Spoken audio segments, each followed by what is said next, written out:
अस्सलाम वालेकुम बच्चों। उम्मीद है बखैर होंगे। बच्चों, हमारा आज का जो सबक है वो कहावतों की कहानी है। इस सबक को पढ़ने से पहले हम इसके मुसन्निफ के बारे में हम पढ़ेंगे। पढ़ना शुरू करते हैं। बिस्मिल्लाहिर्रहमानिर्रहीम।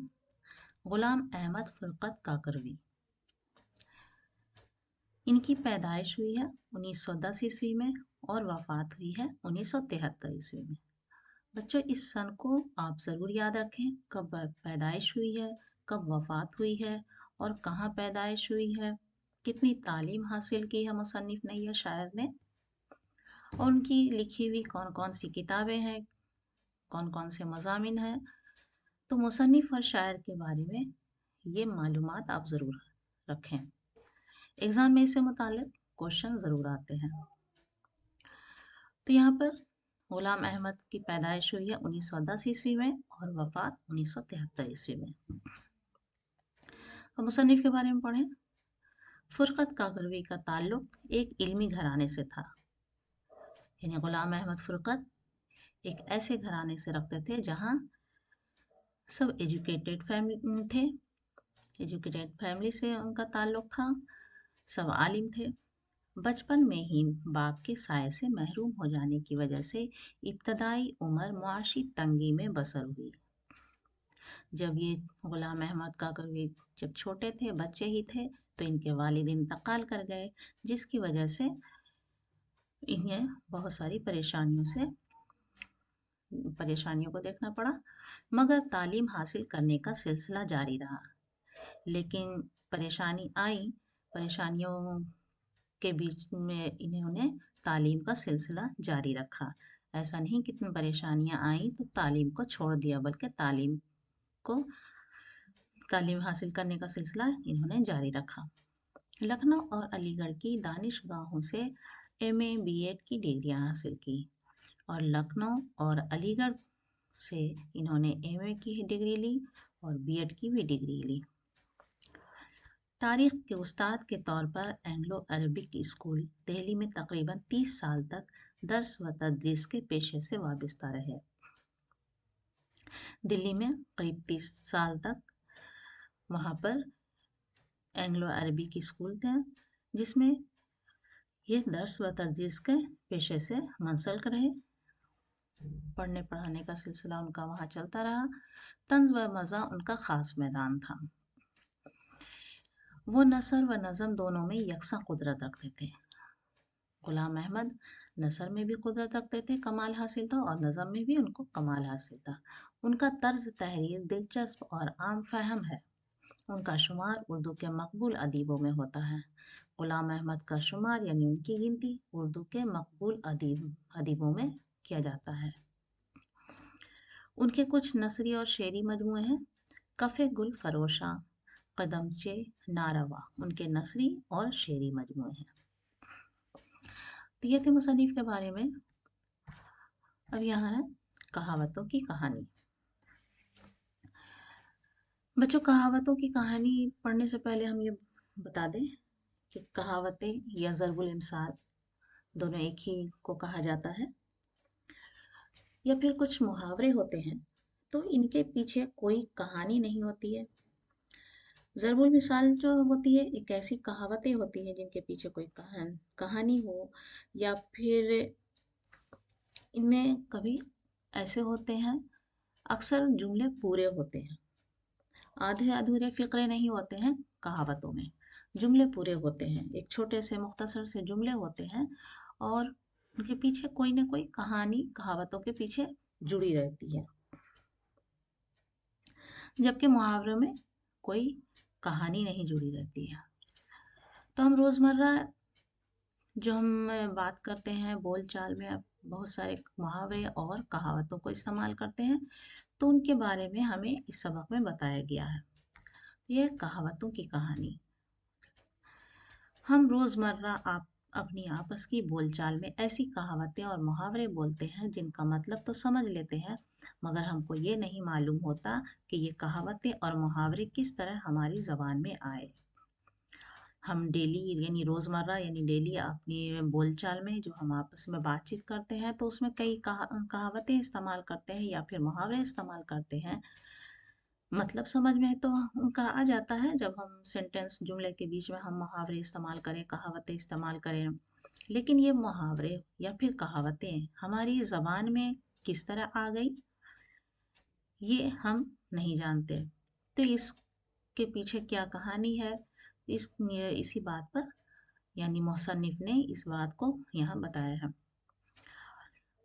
और ये कहावतें और मुहावरे हम कब से बोलते चले आ रहे हैं। तुमको ये सुनकर हैरत होगी कि इन मुहावरों और कहावतों में बाज़ ऐसे हैं जिनके पीछे बड़े दिलचस्प लतीफ़े और किस्से छुपे हुए हैं। कुछ कहावतें ऐसे हैं जिनके पीछे कुछ लतीफ़े और किस्से भी छुपे हुए हैं, तब से ये कहावतें जो है मशहूर हो गई।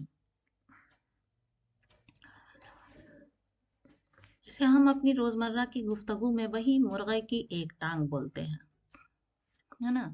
कभी कभी हम डेली कुछ बातें करते हैं, कुछ गुफ्तगू के दरमियान कुछ ऐसी गुफ्तगू हो जाए तो उसके दरमियान हम एक कहावत इस्तेमाल करते हैं, वही मुर्गे की एक टांग। इस कहावत को बोलते हैं तो जिसका मतलब ये हुआ कि आदमी बस अपनी ही बात पर अड़ा रहे। इस कहावत का मतलब क्या हुआ, वही मुर्गे की एक टांग का मतलब ये हुआ कि हम अपनी बात पर अड़े रहें, चाहे हकीकत उसके खिलाफ हो। यहाँ पर ये नहीं कहा जा रहा है कि मुर्गे की एक टांग ही है, बल्कि इसके कहने का मकसद है कि अपनी बात पे अड़ा रहा इंसान। यहाँ पर अगर इसका माने निकाले तो यहाँ पर मुर्गे की एक टांग है कहा गया है, लेकिन इसका कहावत में इसका मानी कुछ अलग हो जाता है। तो इस मकौले के पीछे जो किस्सा छुपा है वो बड़ा दिलचस्प है। तो इस मकौले के पीछे एक किस्सा छुपा है जिसे यहाँ पढ़ते हैं कि एक अंग्रेज के यहाँ एक खानसामा यानी बावर्ची ने एक मुसल्लम मुर्गे पकाकर उसकी एक टांग खुद खा ली और एक अपने साहिब के सामने खाने की मेज पर रख दी।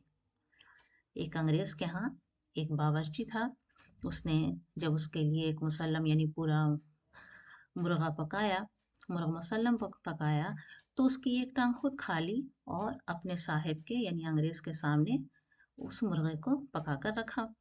साहिब ने एक टांग देखकर कहा, जब साहिब ने अंग्रेज ने एक टांग उसकी देखी तो वल्ल खानसामा, इस मुर्ग की एक टांग कहाँ है। खानसामा से पूछा यानी बावर्ची से पूछा कि इस मुर्ग की एक टांग कहाँ है। तो खानसामा ने जवाब दिया, हुजूर इस मुर्गे की एक ही टांग थी। उस पर साहिब को हंसी तो आई, मगर वो खामोश होकर बरामदे में टहलने लगा। बावर्ची यानी खानसामे की बात सुनकर साहिब को हंसी आई कि ये इस मुर्गे की एक ही टांग थी, लेकिन वो खामोश हो गए और बरामदे में टहलने लगे। बरामदे के सामने कुछ मुर्ग और मुर्गियां दाना चुग रही थी। उसी वक्त बरामदे में कुछ मुर्गियां दाना चुग रही थी। उनमें एक मुर्ग अपना एक पाँव समेटे दूसरे पाँव से खड़ा था। कभी कभी मुर्गियों को देखा या मुर्गों को देखा होगा आपने कि एक पाँव को अपने एक पाँव ऊपर की तरफ मोड़ लेते हैं और एक पाँव पर खड़े हो जाते हैं। तो वैसे ही एक मुर्ग वहां पर अपना एक पाँव समेटे दूसरे पाँव से खड़ा था। खानसामा को अच्छा मौका मिला। उस वक्त खानसामा यानी बावर्ची को अच्छा मौका मिला। उसने कहा, देखिए साहिब, ये मुर्ग भी एक ही टांग का है। ये सुनकर साहिब यानी उस अंग्रेज का मुर्ग के पास गए और उन्होंने हुश हुश किया, जैसे हम मुर्गे मुर्गियों को भगाते हैं ना हुश हुश करके, वैसे ही उस साहिब ने मुर्ग के पास जो है जाकर हुश हुश किया। मुर्ग ने दूसरी टांग भी निकाल दी। जब इस तरह आवाज किया साहिब ने हुश हुश करके, तो मुर्ग ने क्या किया, दूसरी टांग भी निकाल दी, यानी एक टांग पे खड़ा था मुर्गा, अब दोनों टांग पर खड़ा हो गया। खानसामा ने ये देखकर कहा, हुजूर खाना खाते वक्त सरकार से बड़ी चूक हो गई।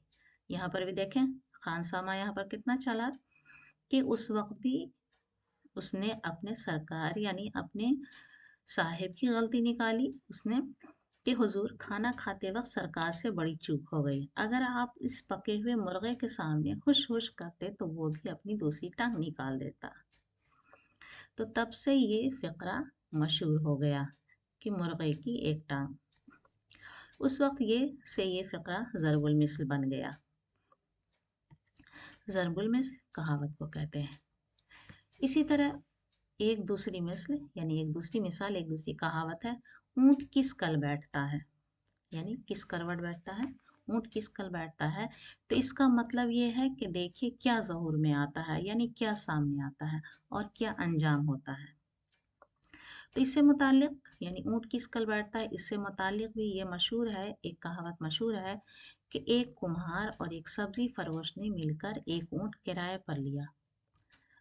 کس نے لیا؟ ایک سبزی فروش نے اور ایک کمہار نے ایک اونٹ کو کرائے پر لیا، دونوں نے مل کر، اور اس کے ایک ایک طرف اپنا اپنا سامان لاد دیا۔ اونٹ کے دونوں طرف، ایک طرف کمہار نے اپنا سامان لادا، ایک طرف سبزی فروش نے اپنا سامان لاد دیا۔ راستے میں سبزی بیچنے والے کی ترکاری کو اونٹ گردن موڑ کر کھانے لگا۔ سبزی بیچنے والے کے جو سبزیاں تھی، اونٹ اسے گردن موڑ کر کھانے لگا۔ یہ دیکھ کر کمہار مسکراتا رہا۔ جب اونٹ منزل پر پہنچا تو جدھر کمہار کے برتنوں کا بوجھ تھا، اونٹ اسی کروٹ بیٹھا، جس سے بہت سے برتن ٹوٹ پھوٹ گئے۔ راستے میں تو سبزی فروش کے سبزیوں کو اونٹ کھا گیا تھا، جس کی وجہ سے ایک طرف اس کا وزن جو تھا وہ کم ہو گیا، دوسری طرف برتنوں کا بوجھ تھا، اسی طرف اونٹ بیٹھا تو زیادہ اس طرف بوجھ ہو گیا۔ تو جیسے ہی اونٹ بیٹھا تو ادھر زیادہ بوجھ ہونے کی وجہ سے برتن جو تھے وہ گر کر ٹوٹ گئے۔ اسی وقت سبزی بیچنے والے نے کمہار سے ہنس کر کہا، کیوں گھبراتے ہو، دیکھو اب آئندہ اونٹ کس کل بیٹھتا ہے۔ تو اس وقت سے یہ کہاوت مشہور ہو گئی۔ ہم اکثر کہتے ہیں حضور آپ ہی کی جوتیوں کا صدقہ ہے، اکثر یہ ہم مقولہ کہتے ہیں، یہ کہاوت کہتے ہیں حضور آپ ہی کی جوتیوں کا صدقہ ہے۔ یہ فقرہ اس وقت بولتے ہیں جب بہت زیادہ انکساری کہتے ہیں عاجزی کو، جب ہم بہت زیادہ عاجزی دکھاتے ہیں، انکساری دکھاتے ہیں، تو اس وقت بولتے ہیں جب بہت زیادہ انکساری ظاہر کرنی ہوتی ہے کہ یہ آپ ہی کی جوتیوں کا صدقہ ہے۔ تو اب اس مقولے سے متعلق جو لطیفہ ہے اسے سن لیجئے۔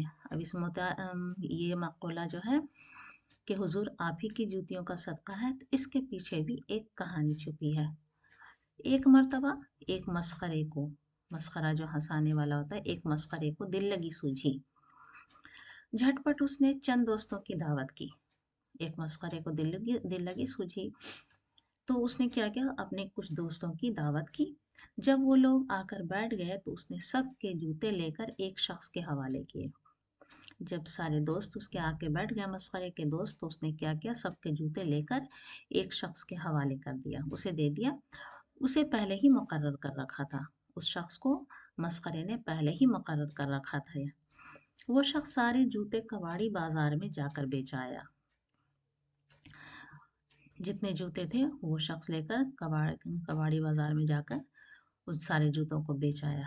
یہ رقم دعوت کے کھانے کی تیاری میں کام آئی، اور اسے جو رقم ملے اسی رقم سے مسخرے نے اپنے دوستوں کی دعوت کر لی۔ جب دسترخوان پر کھانا چنا گیا تو سب مہمانوں نے مسخرے سے کہا، آپ نے اتنی تکلیف کیوں کی؟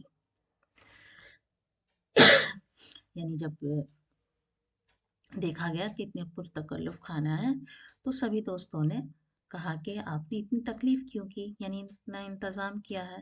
تو مسخرے نے نہایت عاجزی سے کہا، نہایت انکساری سے کہا، یہ سب آپ ہی کی جوتیوں کا صدقہ ہے۔ سمجھا؟ تو یہ تو یہاں پر مقولہ ہے، لیکن کہانی تو اس کے پیچھے یہ چھپی ہے کہ ان جوتیوں کو بیچ کر ہی وہاں پر دعوت کا انتظام کیا گیا تھا۔ تو مسخرے نے کہا کہ یہ سب آپ ہی کی جوتیوں کا صدقہ ہے، اور تب سے یہ مقولہ مشہور ہو گیا۔ کھانا کھانے کے بعد جب سب لوگ جوتے پہننے کے لیے اٹھے تو جوتے غائب تھے۔ اس وقت بھی دوستوں نے نہیں سمجھا کہ یہ کیا کہہ رہا مسخرہ، کہ یہ سب آپ ہی کی جوتیوں کا صدقہ ہے۔ جب وہ لوگ کھانا کھانے کے بعد جوتے پہننے کے لیے اٹھے تو دیکھا کہ جوتے غائب تھے۔ اس پر مسخرے نے کہا، حضور وہ تو میں آپ سے پہلے ہی عرض کر چکا ہوں کہ یہ سب آپ کی جوتیوں کا صدقہ ہے۔ اس کے بعد ایک اور کہاوت ہے، اونٹ کے گلے میں بلی۔ ایک کہاوت مشہور ہے کہ اونٹ کے گلے میں بلی۔ یہ مقولہ اس وقت بولا جاتا ہے، یعنی یہ کہاوت اس وقت بولا جاتا ہے جب انسان کسی مشکل میں پڑ جاتا ہے، जब कोई इंसान किसी मुश्किल में पड़ जाए तो कहा जाता है ऊँट के गले में बिल्ली, और उससे निकलने की फिक्र करता है, कोई रास्ता तलाश करता है कि उससे मुश्किल से निजात मिलने के लिए। चुनांचे मशहूर है कि एक शख्स का ऊँट खो गया। जब बावजूद इंतहाई तलाश के ऊँट ना मिला तो उसने कसम खाई कि अगर ऊँट मिल जाएगा तो उसे टके का बेच देगा। एक शख्स का ऊँट खो गया, उसने ऊँट बहुत ढूंढा, बहुत तलाश किया, लेकिन ऊँट नहीं मिला। तब उसने कसम खाई कि अगर ऊँट मिल जाए तो उसे टके का बेच देगा। हमारा अगर कुछ काम नहीं होता है तो है ना, दिल में मान लेते हैं कि अगर मेरा ये काम हो जाए तो हम ये सदका करेंगे, ये खैरात करेंगे, या इतने हम नमाज पढ़ेंगे, ये रोज़े रखेंगे, होता है ना। तो उसी तरह इस शख्स ने कसम खाई कि अगर ऊँट मिल जाए तो उसे टके का बेच देगा। इत्तेफाक से वो ऊँट मिल गया। इत्तेफाक से क्या होता है, वो ऊँट मिल जाता है। उस वक्त ये शख्स घबरा गया कि अब तो बहरहाल ऊँट को एक टके में बेचना पड़ेगा। जब ऊँट मिल जाता है तो शख्स घबरा जाता है कि अब एक टके में ऊँट बेचे, इतने बड़े ऊँट का कीमत बस 1 टका रखेगा। तो वो घबरा जाता है कि अब तो मैंने कसम खाई है, 1 टके में बेचना पड़ेगा। तो ये देखकर एक आदमी ने उसको ये सलाह दी।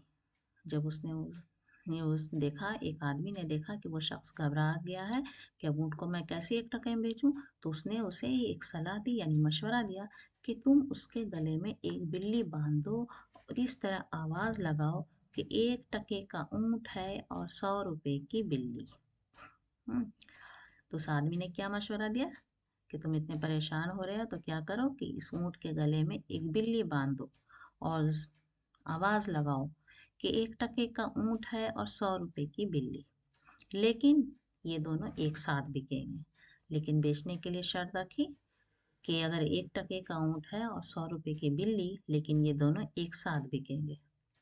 तो उस शख्स ने ऐसा ही किया, जिसके बाद उसको मुसीबत से निजात मिल गई।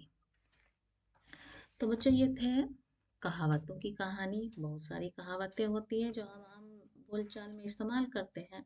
कुछ कहावतों के पीछे यहाँ पर छुपी हुई कहानी थी, उसे यहाँ बताया गया है।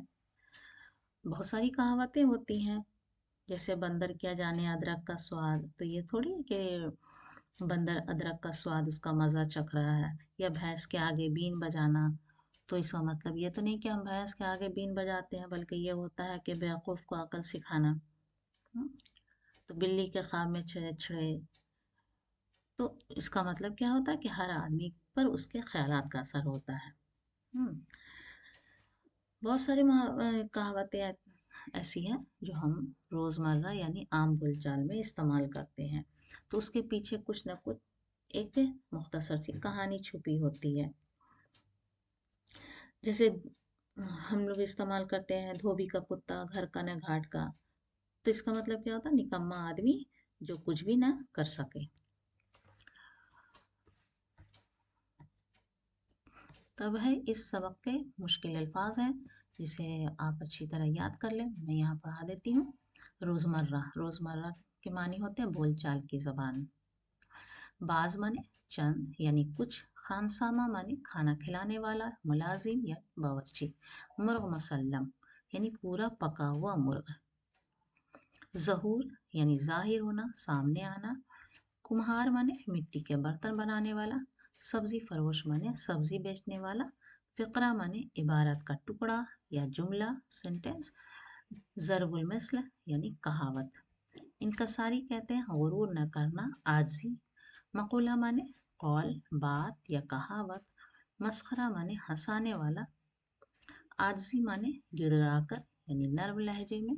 सदका माने खैरात, वो चीज़ जो खुदा के नाम पर दी जाए। इत्तफाक से यानी अचानक, एकाएकी। सलाह माने मशवरा, राय। निजात माने छुटकारा। तो यहाँ मुसन्निफ ने यह बताया है इस कहावतों की कहानी में कि कहावतें ज़बान का जो है वो सरमाया है। कहावतों के इस्तेमाल से क्या होता है, कहावतों या फिर मुहावरों के इस्तेमाल से हमारा सेंटेंस, हमारा जुमला जब हम उसको लिखते हैं, पढ़ते हैं, तो वो एक खूबसूरत दिखता है और उसे दिलचस्प बनाता है। जैसे रोज़मर्रा की ज़िंदगी में उनका इस्तेमाल गुफ्तगू को दिलचस्प बना देता है। हम बहुत सारे मुहावरे भी इस्तेमाल करते हैं, तो इनके इस्तेमाल से क्या होता है, हमारा सेंटेंस अच्छा लग यानी दिलचस्प हो जाता है, गुफ्तगू दिलचस्प हो जाती है। जैसे देखें, होता है कुछ मुहावरा, राई का पहाड़ बनाना, रंग लाना, या रस्सी जल गई बल ना गया, जबान बंद करना। ये सब मुहावरों से क्या होता है कि हमारा जो सेंटेंस जुमला होता है वो दिलचस्प बनता है। और कहावतें अपने आप बनती हैं, और कहावत का पूरा फ़िक़रा यूं का त्यों इस्तेमाल होता है। तो बच्चों, ये थे आज का सबक, कहावतों की कहानी। तो आज के लिए बस इतना ही। इस सबक को आप अच्छे से पढ़ें, और कहावतों के पीछे कहानी छुपी हुई है, उसे भी आप ध्यान से पढ़ें। ओके, अगर बच्चों आप कहानी को, सबक को, या नज़म जो है, या फिर मुसन्निफ़ के बारे में है, शायर के बारे में, आप अगर उसे ध्यान से पढ़ लें, तो कोई मुश्किल नहीं है कि आपको कोई भी क्वेश्चन का हल करना। बहुत आसानी से आप हर क्वेश्चन को हल कर सकते हैं। अगर आप कहानी अच्छे से पढ़ लें, नज़म अच्छे से पढ़ लें, मुसन्निफ़ के बारे में अच्छी तरह पढ़ लें, तो आप हर क्वेश्चन को बखूबी हल कर लेंगे।